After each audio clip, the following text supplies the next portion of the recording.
All the members voted. Clerk will lock machine, record the votes. 94 ayes, 6 nays. HB 237 has passed.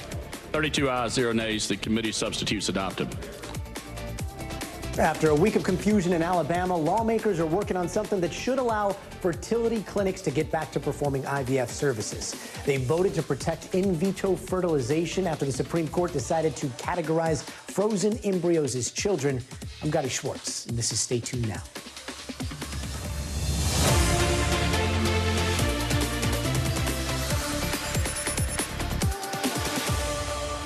And both the Alabama House and Senate seem to be working quickly to get this passed. Now, both bills are advancing, and they could be signed into law within days. The bills, which were proposed by Republicans, are meant to protect patients and healthcare workers who provide IVF services by giving them civil and criminal immunity. Again, this all comes after that bombshell court ruling from Alabama Supreme Court less than 2 weeks ago that ruled frozen embryos are legally children, causing some IVF clinics there to stop the procedure out of a fear of criminal prosecution, and all of it sending GOP lawmakers in the state scrambling to fix it.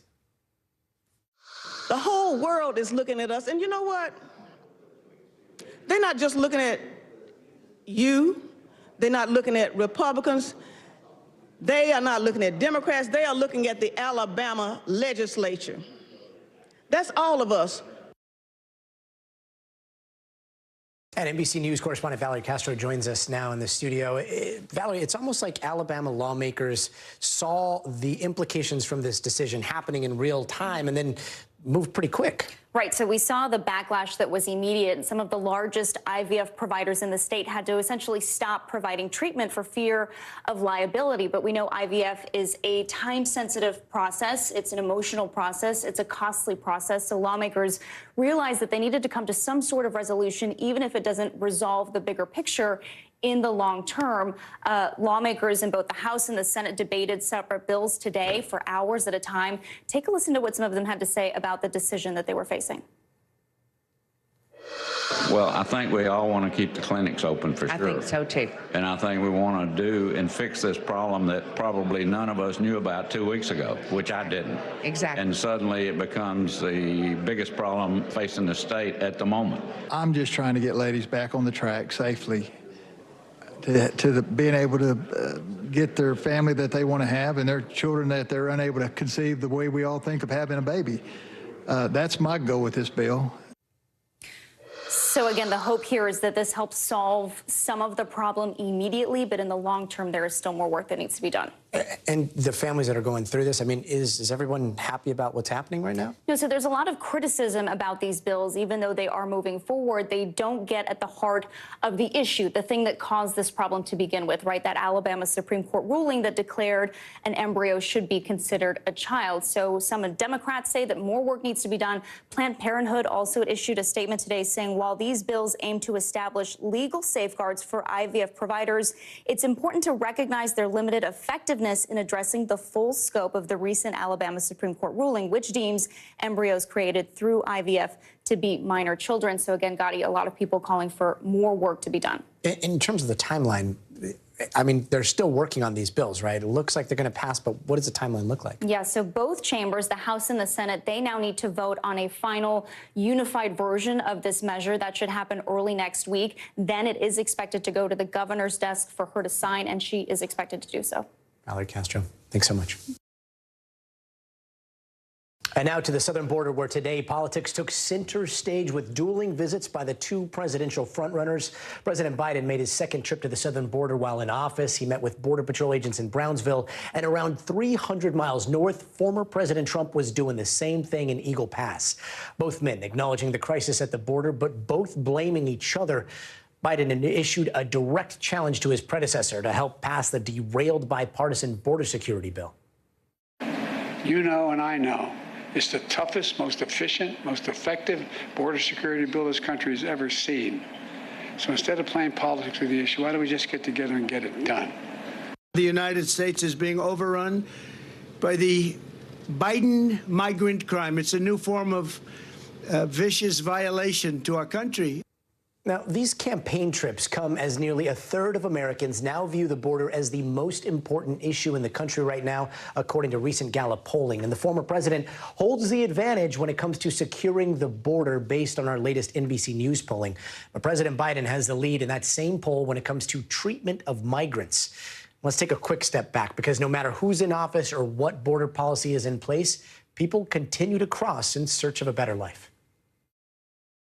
Solo en esta travesía, tengo aproximadamente 6 meses en esta travesía y pues lo único que tengo importante en mi vida es mi mamá, mi hermanita nada más. Why did you come to the United States? ¿Por qué viniste a los Estados Unidos? For a better life for my son, because in El Salvador there aren't any opportunities for employment. There's nothing. NBC's Gabe Gutierrez joins us now from Brownsville, Texas. Gabe, let's start with President Biden. Some are calling today's visit a campaign photo op. How did he push back, and did he talk about any tangible actions like an executive order? Hi there, Gadi. No executive order talked about. We actually tried to ask him that question, whether he did think that asylum rules should be tightened after NBC News reporting several weeks ago that the White House was considering some type of executive action to tighten those asylum rules. Now, Gadi, the president was here trying to make the case that it was House Republicans stalling this bill, this border security bill, and as a result, that the crisis here at the border would get worse. It was a distinct shift over the last several weeks for the Biden administration. They've increased their messaging on immigration. You mentioned those polls. It's a major issue for voters heading into the 2024 election. And one more thing, Gadi. President Biden today offered an olive branch of sorts to former President Trump, asking him to join him in trying to fix the problem. No indication the former president will take him up on that. But again, this is a battle over messaging right now, Gadi. And we're also hearing from the Border Patrol Union. Here's how an official from the union described the difference between the Biden campaign and the Biden administration and the Trump administration's border policies. Take a look.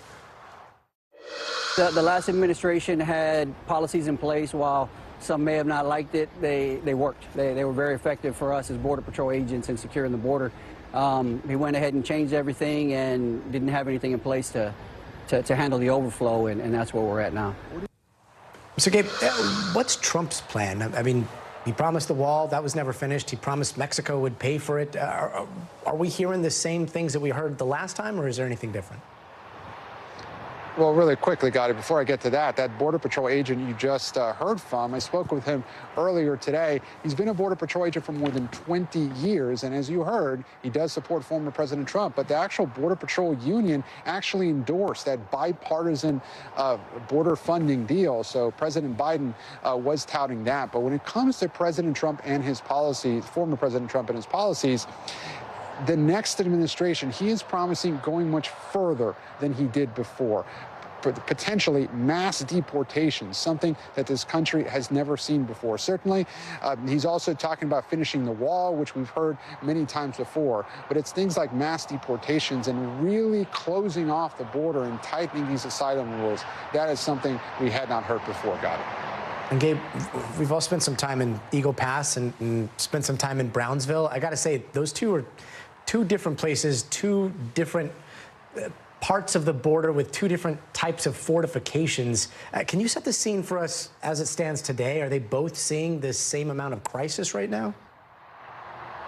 Not right now, Gadi. Now, Eagle Pass is about 300 miles to the northwest of Brownsville. Brownsville, for many years, in fact, for most of the last decade, has seen the most border crossings here in the Rio Grande Valley, Brownsville along with McAllen. But, Gadi, that has changed in the last year or two, and now we're seeing more illegal border crossings to the west of here. Places like Eagle Pass, but also Arizona, and now even California near San Diego. So critics of the Biden administration did point out, why did the president come here to the Rio Grande Valley when they argue he should have gone to other places further west?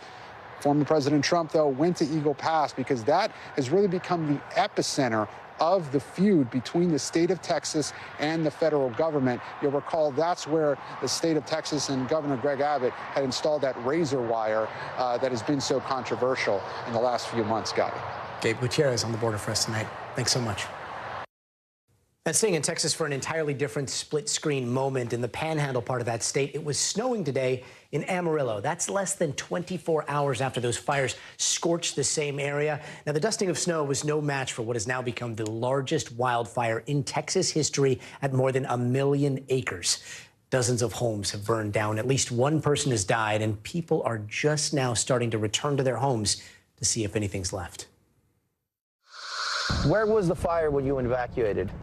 When I evacuated, the fire was coming from everywhere. I said, that's it. I looked at my house. I said goodbye and thank you, because I knew that I was not going to return to a home. Goodbye and thank you. NBC's Gadi Venegas joins us now from Canadian Texas. Gadi, this is now the second largest wildfire in U.S. history, more than 1 million acres. What does it look like out there right now?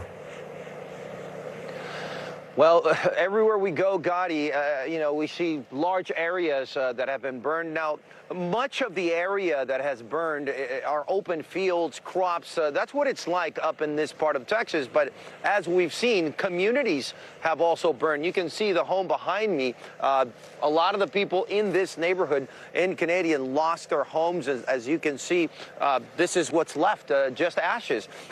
Now, you've been talking about the temperature change. When we started our day today in Fridge, Texas, we saw that snow coming down over a neighborhood where firefighters were still putting out hot spots. That's how crazy the weather was today. And we also spoke with officials about how this might help. But unfortunately, what we've been told is that it would take days of snow or rain for all of that to be put out. The rain obviously did help in these cold temperatures, but a lot of those hot spots could continue to burn after the temperatures change. Right now, the temperature is still very cold, and of course, all of this is expected to give an edge to the firefighters, the crews that are still out there fighting, especially this one wildfire, the largest, the Smokehouse Creek fire that's over 1 million acres burned. It's gotten as far as Oklahoma and over 100 miles in the other direction, Gadi. Gadi, it's so weird to see you with a beanie and gloves. I mean, yesterday we saw you reporting on the fire. There's smoke behind you. This weather front that we're seeing right now, does it encompass the entire fire area? 1 million acres is so massive. And are there still parts where the fire is growing? Right, so this is so extensive. You look at the map, it's the entire panhandle. Now, there's a lot of things that I've been explained by the experts here. So one of the things that the public information officer told me is that this part of Texas always has changes in the weather like this. They usually see the temperature drop or the temperature change drastically. They also have changes in wind conditions often. So one day they can have heavy winds in one direction, and the next day the wind can come from a different direction.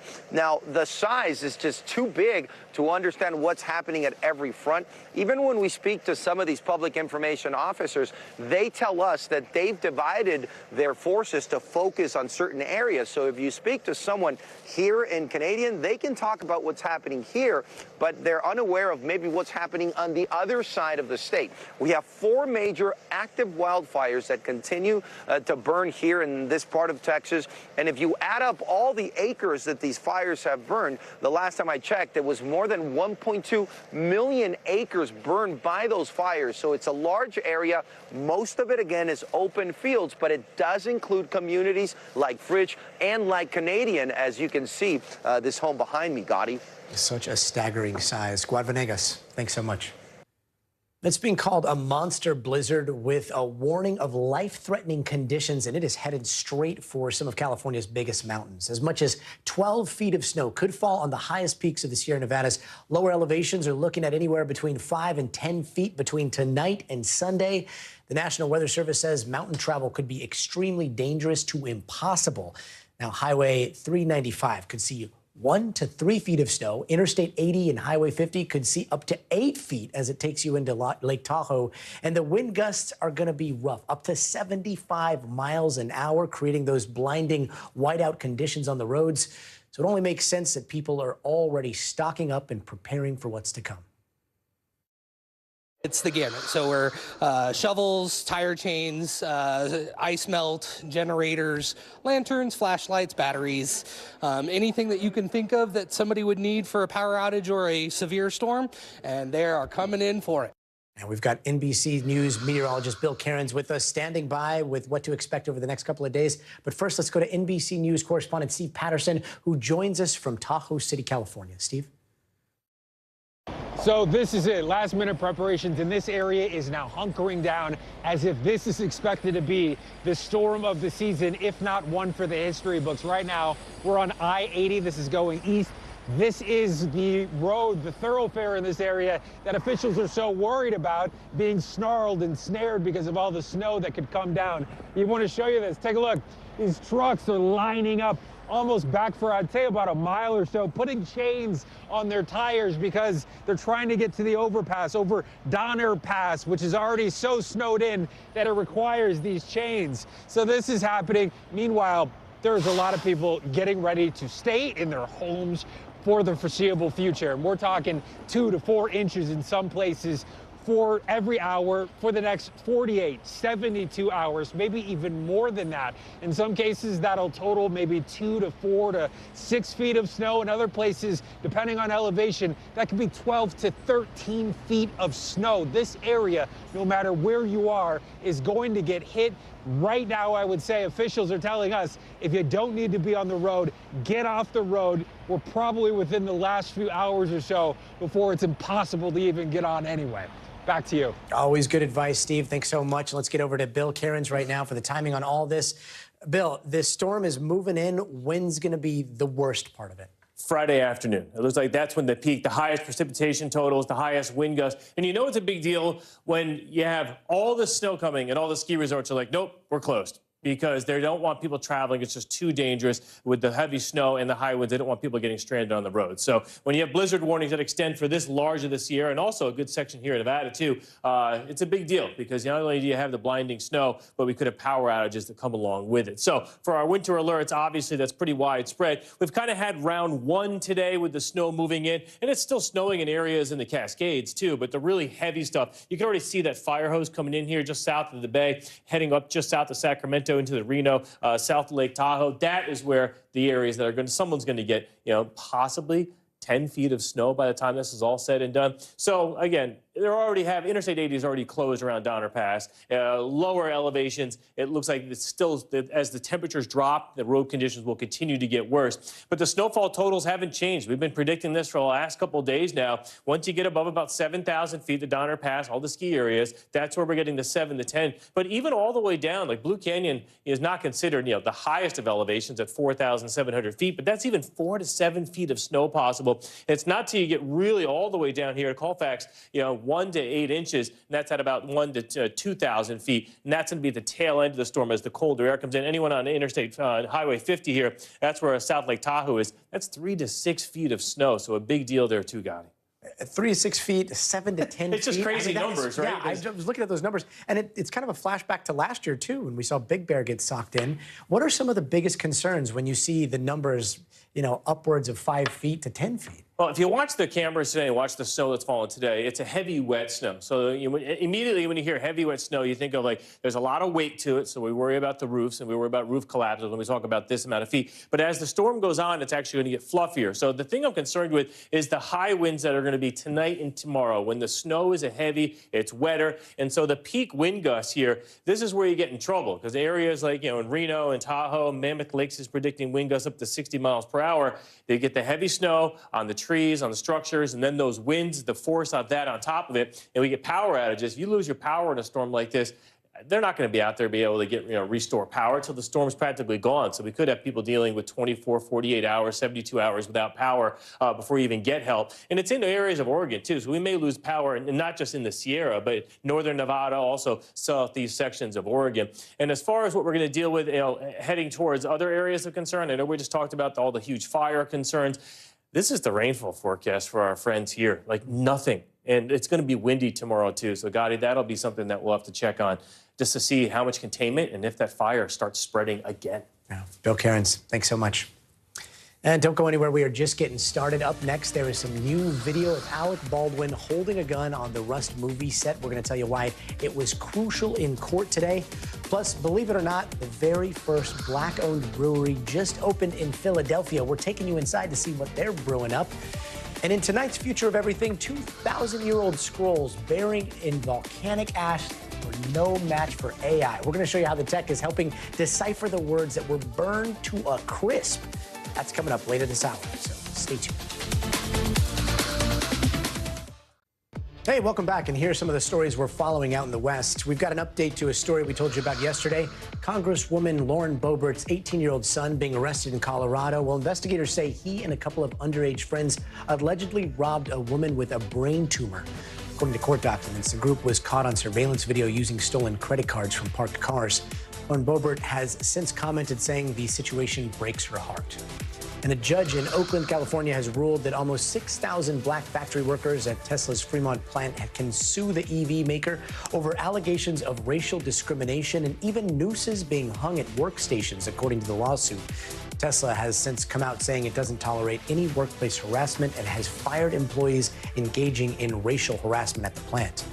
And Uber is letting teens in California ride alone for the first time, allowing them to order trips and food. And teens have to be at least 13 years old to be able to join, and the trips must be completed with parental supervision through a special Uber account.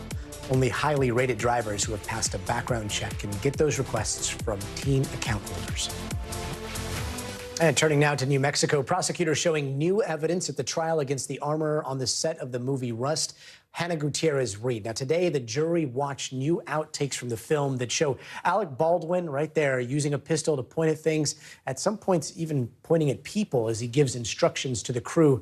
They also heard from the director who handed Baldwin that loaded gun just moments before the fatal shooting of cinematographer Helena Hutchins. Assistant Director David Hall describing what happened right after Hutchins was shot. Let's take a listen. Did you speak to Ms. Hutchins when you approached her? I did. What did you say? Are you all right? Did she respond? Yes. She said, I can't feel my legs. I went back into the church. I went to the pew. On the pew was the revolver. I grabbed the revolver. I left the church. I went to Miss Gutierrez's cart. I took it to her and I said, I need you to unload that gun. I need to know what it's in it. What was taken out of the gun? I recall seeing 5 dummy rounds, again with the distinctive bright brass ends to them, and 1 shell casing that did not have a projectile on it, and it had a completely distinctive looking end to it. Gutierrez-Reed has been accused of criminal negligence and tampering with evidence. She faces up to 3 years in prison if convicted on all counts. NBC News correspondent Dana Griffin is outside the courthouse in Santa Fe tonight. Dana, if you don't mind, I want to play some more of the video that the jury watched today, if we can pull it up here, because I want you to walk us through some of it. You can see on the right side of your screen, if we pull it up here, you see a stuntman walking around with a shotgun there. The shotgun's pointing up. It's kind of failing to maintain that muzzle discipline. There's a child actor right next to him. In this next video, if we have it, all the way on the left, you see the armor. Hannah Gutierrez-Reed right there holding a gun upright by the barrel. That gun was pointed at one point at her own face. Dana, what did experts say about all of these moments? So the prosecution expert, a fellow professional armorer, says these are examples of what to never do on a movie set, because unless you're actively filming a scene and you need those weapons, he says that the armorer should have taken those weapons away, stored them safely. He even pointed out the fact that Hannah Gutierrez-Reed held that muzzle, as you said, pointed towards her face, or at least that's what it appears to show in that video. He says that should have been pointed down. So he's attacking her credibility here as an armorer, Gadi. And there's other video that shows Baldwin rushing the crew to shoot another take, right? Let's take a quick look of that.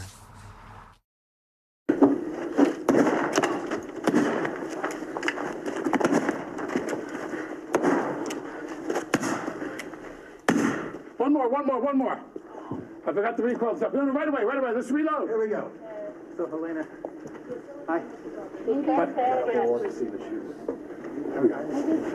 Here we go. Come on. Well, I mean, that's stressful to watch after knowing what happened later, but can you tell us what the significance of showing those videos like that in this case are, even when it comes to Alec Baldwin's case in July? Yeah, and to be clear, this video was shot on a totally different day of the accidental shooting that resulted in the death of Helena Hutchins. But again, it's another example of what the armorer should have done in this particular case, which is step in, slow things down.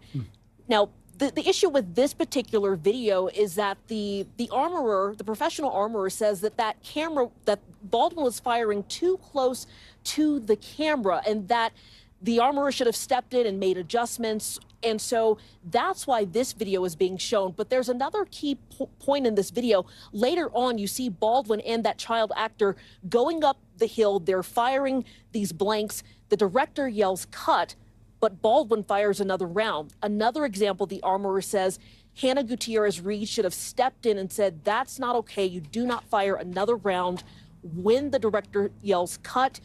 And so obviously that may come up during the Baldwin trial. But again, this video was not taken on the day of the shooting. So obviously they are holding him, they're holding Baldwin accountable for a totally different scene. But this was just played to kind of give you an idea of what it was like working on set. Several people testified that Baldwin often rushed people on set. But during the key testimony today with Dave Halls, he claims that Baldwin was never rushing people. Gadi? Huh. And what are prosecutors saying about all this? About the specific video? Yeah. So I think they just wanted to go through that scene and show what was happening on set just over the 12 days that this movie was filmed. I asked Prosecutor Carrie Morrissey outside of court. She never gives interviews, but after hearing key testimony, not only from the armorer, but from the first assistant director, Dave Halls, I wanted to know how she felt about it. Here's what she told me. This is a really difficult trial. It's a really difficult case. It's extremely tragic. So I never walk out of the courtroom feeling like we had a really good day. I walk out of the courtroom feeling like I came here, I did my job, I gave the evidence and testimony that I have to the jury, and tomorrow we begin again. So speaking of tomorrow, we are expecting to hear from director Joel Souza. He is the second person, or the only person, that was injured in this case. We know Helena Hutchins was killed. He is going to testify about what happened that day. And again, that's going to be another key witness in this case. Gadi? We'll be checking back with you tomorrow. Dana Griffin, thanks so much. And in Washington, another shutdown showdown. Lawmakers today buying themselves a little bit more time to fund the government after agreeing to another short-term extension.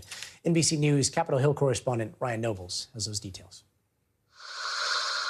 Hey, Gadi, and yeah, we can breathe a bit of a sigh of relief. The government is not going to shut down, at least not for now. Lawmakers in both the House and Senate agreeing to delay this process a little bit. Originally, we had an initial deadline that could have impacted about a third of the government that was set to take place tomorrow. They've now agreed to push that deadline back to a week from Friday, March 8th, and then a second deadline of March 26th, where about half of the government will be set to expire if they don't come up with a deal. And it's that second half of this proposal where there could be some difficulty. Those are the big items that lawmakers are still negotiating over. It's the budgets for the Department of Defense, Department of Homeland Security, the State Department, and others. And this is a significant disagreement, and there are significant disagreements between Republicans and Democrats about how to move forward in that arena. Now, negotiators remain confident that they're going to be able to pull it off, and that's why they've all agreed to this short-term extension to get to the point where they could negotiate more and get to a place where they can come to an agreement that would then fund the government through September. But the long and short of all of this is that we don't have to worry about a shutdown in the immediate future. Lawmakers have come to that agreement. The negotiations will continue, and we're probably going to have a conversation similar to this at the end of March. But at least for now, a crisis is averted. Gadi? Ryan Nobles, thanks so much. And coming up, grab a pint because we've got a look inside Philadelphia's very first Black-owned brewery. But first, you gotta see this. Police in Arlington, Texas, got caught in a pretty crazy line of traffic on Tuesday, but it's not what you think. Oh, it's a mess. They're kind of cute. Go, goats, go. Back to where you came from, please. They're kind of cute. You're not seeing things. That is a huge herd of goats that broke out of their grazing area. They were wandering the neighborhood at 7:30 in the morning, waking people up. Officers blocked off that street to wrangle them all back into their pen, and police say no one was hurt, and all the goats made it back safe and sound. What little baddies. Get it? Because they're goats? We'll be right back.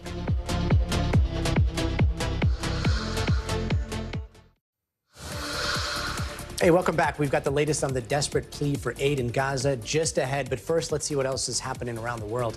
Russian President Vladimir Putin threatened to use nuclear weapons against NATO members who send their troops to Ukraine. He said this during his annual State of the Nation address today. He told the crowd, quote, "This really threatens a conflict with the use of nuclear weapons and the destruction of civilization." Don't they get that? And also in Russia, that former ballerina who's been detained there today had her appeal denied. Xenia Karolina, a dual American-Russian citizen, was arrested last month on charges of treason. She will remain in a Russian jail for now until at least the first week of April. And Norway has grounded some of its helicopter traffic after a deadly crash today. One woman died and 5 others were hurt when the helicopter they were riding in plunged into the ocean. Norwegian authorities are still investigating the cause of that crash. And Prince Harry will not be getting that taxpayer-funded protection, at least not all the time. Yesterday, a London judge ruled that the UK had the right to deny Prince Harry of automatic security detail when he visits, saying instead it'll be decided on a case-by-case basis. He's been fighting to get that back after 2020, when the British government decided to take it away when he and his wife decided to step down from their roles as senior working royals. And civilians have been fired on by Israeli forces while waiting near trucks desperately needed aid into Gaza City. And that is according to Gaza health officials, reporting at least 100 dead and 700 others hurt. But Israeli officials are telling a different story. They say its military did open fire today, but that most of the people that had been killed were killed in a stampede. This comes as a total number of people killed in Gaza has now topped 30,000. An NBC News foreign correspondent, Raf Sanchez, has more. Tonight, bodies carried away on donkey carts after a deadly encounter while Palestinians gathered to receive humanitarian aid. But how it happened is in dispute. Our camera crew was there before 4 a.m. as hundreds of people came to the Gaza coast, waiting desperately for the delivery of food. Israel's military saying this drone footage was taken soon after, showing a crowd surging around aid trucks. A Palestinian eyewitness tells NBC News Israeli forces started firing at people gathering in front of a checkpoint before the trucks arrived and kept shooting later as the crowd rushed towards the aid. The Hamas-run health ministry says more than 100 people were killed, hospitals flooded with gunshot victims. But Israel's military saying many died not from Israeli bullets, but in a stampede around the trucks, and that Israeli troops only opened fire later at a specific group threatening their position. Do you have any evidence to support your claim that this crowd posed a threat to Israeli troops? If you approach armed soldiers in a war zone and there is a threat and they fire warning shots in the air, the best thing to do is to turn around and walk away. And tonight, the UN warning that 1 in 4 Gazans are just a step away from famine.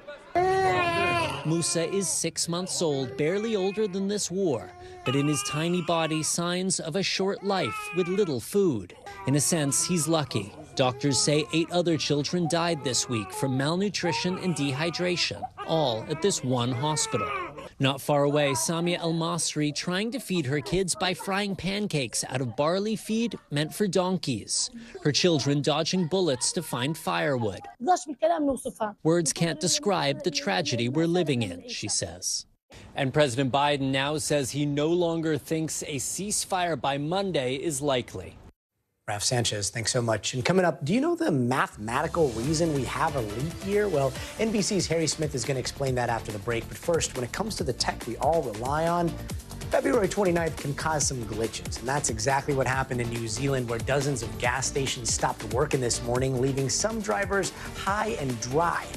It happened at unmanned gas pumps throughout the country. Full-service stations were good to go, but the issue wasn't being able to pump the gas. Instead, it was being able to pay for it because of a glitch in the computer system. We'll be right back. Hey, welcome back. We are breaking down the math behind leap years in just a few minutes. But first, here are some of the headlines we're watching tonight. It is official. Alabama Senator Katie Britt will deliver the GOP response to President Biden's State of the Union next week. That's according to two sources with knowledge of the planning. Now, she's a rising star in the party who's already endorsed Donald Trump, and Britt was the first woman elected to the Senate from Alabama. And Defense Secretary Lloyd Austin was grilled by lawmakers on Capitol Hill today. The House is investigating the fact that he didn't tell President Biden of his cancer diagnosis and that secret hospital stay. During his testimony, Austin made it clear that there was never a lapse in command at the Pentagon and admitted he didn't handle the situation properly. And a man in California is lucky to be alive because his car crashed over an oceanside cliff in Big Sur, falling some 400 feet. He was stranded for 36 hours. Rescuers found him waving some sort of makeshift flag on Tuesday, and a helicopter crew hoisted him up. He only had minor injuries. And an American Airlines flight was diverted because of a cracked windshield, but managed to land safely in Boston yesterday. It was originally on its way from New York, headed to Spain, and everyone on board was okay, and a new flight was rescheduled for today. Caitlin Clark has become the all-time leading scorer among women's college basketball players by breaking Lynette Woodard's record of 3,649 career points. Now, some of you might be saying, wait a minute, didn't Caitlin break the NCAA women's record earlier this month? Yes, she did. But this record included a time before the NCAA sanctioned women's basketball existed. No, by the way, Caitlin Clark says she is leaving college for the WNBA draft. Tonight, the Biden administration is calling for an investigation into whether Chinese-made smart cars could spy on American drivers.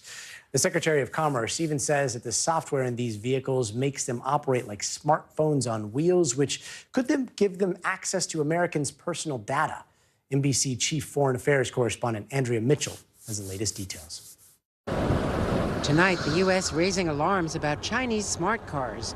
Fearful Beijing could use its software to spy on American drivers. It's like an iPhone on wheels. Citing national security, Commerce Secretary Gina Raimondo is launching an investigation into the threat. The car knows your location, it knows your patterns, everywhere you're going, your routes. It's a huge amount of information. Would you go so far as to ban their technology? It depends. It depends what we learn. We can do everything. Do you have that authority? Yes. Yes. We could do everything from mitigating all the way to banning. China's foreign ministry says that would overstretch the concept of national security. As China's EV sales are booming, one of its companies has now passed Tesla as the world's biggest seller. But China faces steep tariffs trying to sell in the U.S., which has it looking to Mexico. If China can set up final assembly plants in Mexico, it can then export those vehicles to the United States for far lower costs. And that gives them equal footing in terms of the U.S. market. Or even an advantage. Chinese car makers get government subsidies and easier access to key battery materials. That helps them sell EVs for thousands less than those made by American companies. It's not a cover for trade sanctions and protectionism in the disguise of national security. No, this isn't that. This is national security protecting Americans. So they know who's tracking them when they get behind the wheel. Andrea Mitchell, NBC News, Washington. Andrea, thank you.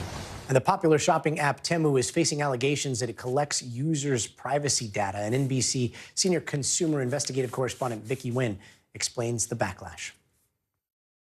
The popular discount shopping app Temu making its second Super Bowl commercial appearance.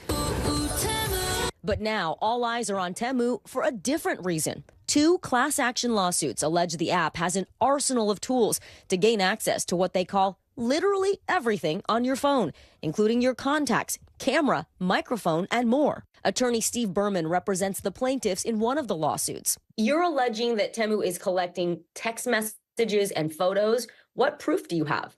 Various experts who have studied the Temu application, and there's a wide consensus that it is the most dangerous app in America, period. In a statement to NBC News, Temu denies the allegations, writing in part, "We collect information with a clear and singular purpose to provide and continually enhance our products and services for our users," adding, "We only collect and use data necessary for specific, justified scenarios." I feel so rich. The e-commerce platform has a massive reach. Temu was the world's most popular marketplace app in 2023 with 338 million downloads. I got about 12 pieces of makeup for $30-ish. What? It's easy to see why it's so popular. The site offers millions of products at huge discounts. Despite the savings, Temu has faced backlash from customers, complaining about missing items and product quality. Why did I think that it would be a good idea to buy perfume off of Temu? In June, we asked Patrick Jackson with the internet security company Disconnect to analyze the Temu app. He found it was collecting more personal data than it told users, including IP addresses, which can be used to determine a shopper's location, sexual orientation, and political affiliation. At that time, Temu said, "We are committed to the privacy and security of our users. The information is solely for enhancing our service, and we do not sell it for money." After we shared our findings, Apple told Temu to fix the app. The company said it complied. But after reanalyzing the app today, Jackson says Temu has turned on certificate pinning, which makes it harder for researchers to see what kind of data the app is collecting. And they've updated their privacy nutrition label, acknowledging they now collect precise locations. Jackson says that's detailed enough to tell within 15 feet of where you are. It collects the most personal data of any app on the marketplace, and people don't know that they're at risk. Vic, you win. Thanks so much. Now, did you do a double take this morning when you checked the date? If you did, you're not alone, but leap year day, it's actually really, really important. And without it, a lot of things would get thrown out of whack. Now, there is a little bit of math involved in this next story to explain all this, but I promise it is worth it. And NBC's Harry Smith crunches those numbers behind this very special day. Take a look. Yahoo! It's Leap Day, that extra day in February that lands on our calendars once every 4 years. It means deals on donuts and fast food. It commemorates the life of St. Oswald, who died about 1,000 years ago and was famous for building monasteries. We take it you know about the Earth's annual trip around the sun. Takes a year, right? Well, it really takes 365 1/4 days. And you're starting to think, come on, no one said anything about math. Well, tough. The trip takes 365 days, 5 hours, 48 minutes, and 46 seconds. And if we didn't add a day every 4 years, then after a half dozen centuries or so, summer would turn into winter, and winter would turn into summer, giving a whole new meaning to Christmas in July. When the ancient Egyptians began measuring time by dividing the year into 12 months of 30 days, they added the 5 extra days onto the end of the year as 5 days of festivals. Party on, Pharaoh. But seriously, to be a leap year, the year number must be divisible by 4. Easy peasy. But that 365-day, 5 hour and 48 minutes and 46 seconds times 4 only adds up to an extra 23.2 hours, not a full 24. So what is a world to do as all those leap days pile up? We occasionally take out some leap days. We only get a leap day in end-of-century years that are divisible by 400. So, for instance, the year 2000 was a leap year, but the year 1900 was not. Got it? Me either. For all you celebrating February 29th as your birthday, you are special. Think of it this way. All the kids you went to school with, kids from your grade, when they turn 100, you'll be 25. Give or take a couple of minutes. I hope Harry Smith doesn't see us in the hall and quiz us on that, because I will definitely fail. Harry Smith, thank you so much. Before we go, it is going to be time for the future of everything. We've got a good one coming up. 2,000 years ago, volcanic ash from Mount Vesuvius in Italy buried ancient scrolls. Well, now they are being deciphered. And yes, you guessed it, they are using AI. This is a really cool story, and we can't wait to show it to you. So stay tuned.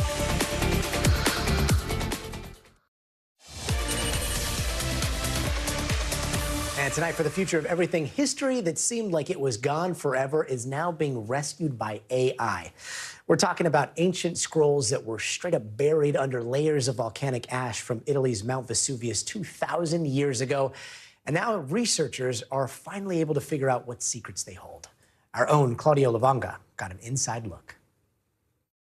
Herculaneum is sometimes referred to as the other Pompeii. In 79 AD, this ancient Roman city was also buried in volcanic ash by the eruption of Mount Vesuvius. But what was found here, with the help of artificial intelligence, could change the way we understand history. Among these ruins, archaeologists found in the 18th century the villa of the father-in-law of Julius Caesar. In it, they found a library with at least 1,800 ancient scrolls with texts in Greek and Latin.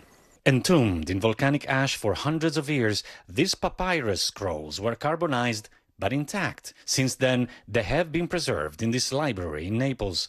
But any attempt to open them turned them into pieces, a puzzle that has kept experts glued to their microscopes for centuries. Now scientists have found a way to unravel the mystery by using artificial intelligence to read the scrolls without opening them. The technology to virtually unwrap ancient scrolls using 3D X-ray has existed for many years, but the ink within was still invisible to the human eye. So in 2023, Brent Seals, a computer scientist at the University of Kentucky, launched the Vesuvius Challenge, a $1 million prize to researchers who could decipher the text on the scans. What among all the scrolls around the world that we found from antiquity, what made you interested specifically or choose specifically the ones from Herculaneum? I realized this is the only extant library from antiquity that survived. It's very unique, and it's one of the biggest technical challenges that I've ever encountered because the damage is so unique and strange. You know, the carbonization, the archaeology, and the immense time scale that we're talking about, all those things conspire to make it be one of the hardest technical challenges I've imagined. 3 students, including a 21-year-old American, found the best solution, and this is the result. 15 columns of text in ancient Greek seen for the first time in almost 2,000 years. Gianluca Del Mastro is one of 6 papyrologists asked to choose the winner. This is a revolution. For the first time, we are able to see in the scrolls completely closed and carbonized from the eruption. In the past, we were able to only imagine what was written in these scrolls. Now is a new world for us. The text of the scrolls described sources of pleasure, including music, the taste of capers, and the color purple, and wonders whether the availability of goods can affect the pleasure they provide. The author answers, as too, in the case of food, we do not right away believe things that are scarce to be absolutely more pleasant than those which are abundant. A question that seemed to have survived the test of time and is relevant today as it was almost 2,000 years ago. The new technology will now help to decipher hundreds of scrolls from Herculaneum and around the world in the hope to finding other philosophical questions and, more importantly, answers about our past. Wow, the philosophy of scarcity, using the future tech to look back at the past. Claudio, thank you so very much for that story. And as we close out Black History Month, we want to tell you about this newly opened business in Philadelphia that's brewing up some serious buzz. And believe it or not, it's already made history. NBC's George Solis is serving this one up for us tonight. Take a look.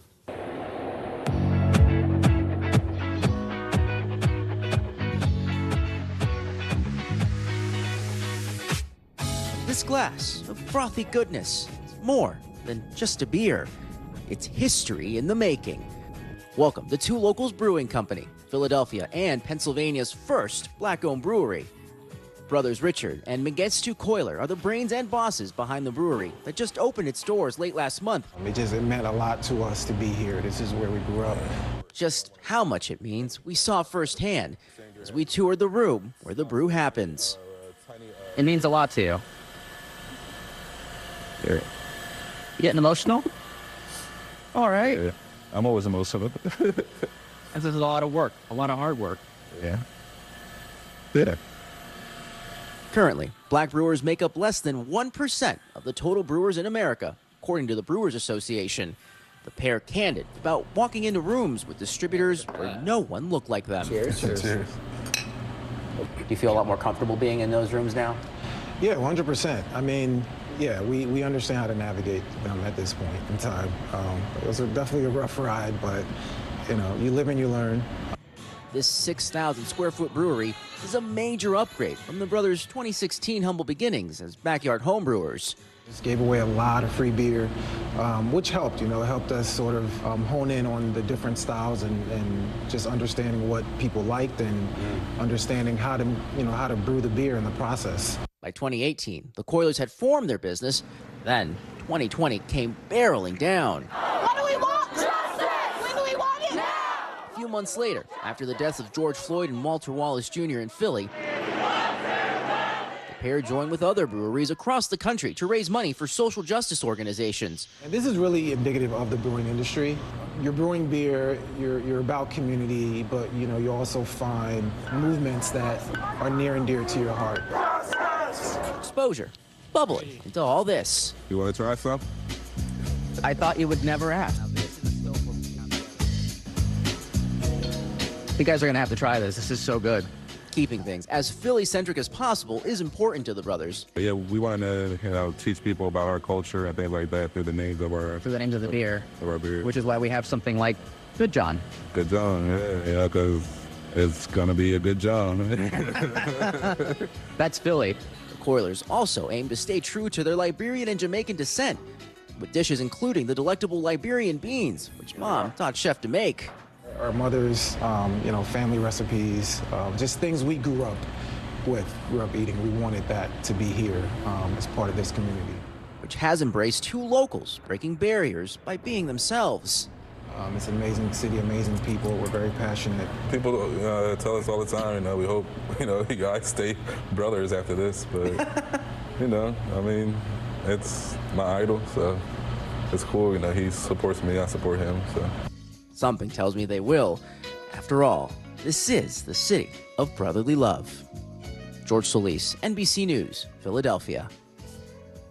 Here's to the Coilers. Incredible stuff. That does it for us tonight. I'm Gadi Schwartz. We'll see you tomorrow, but until then, stay tuned now.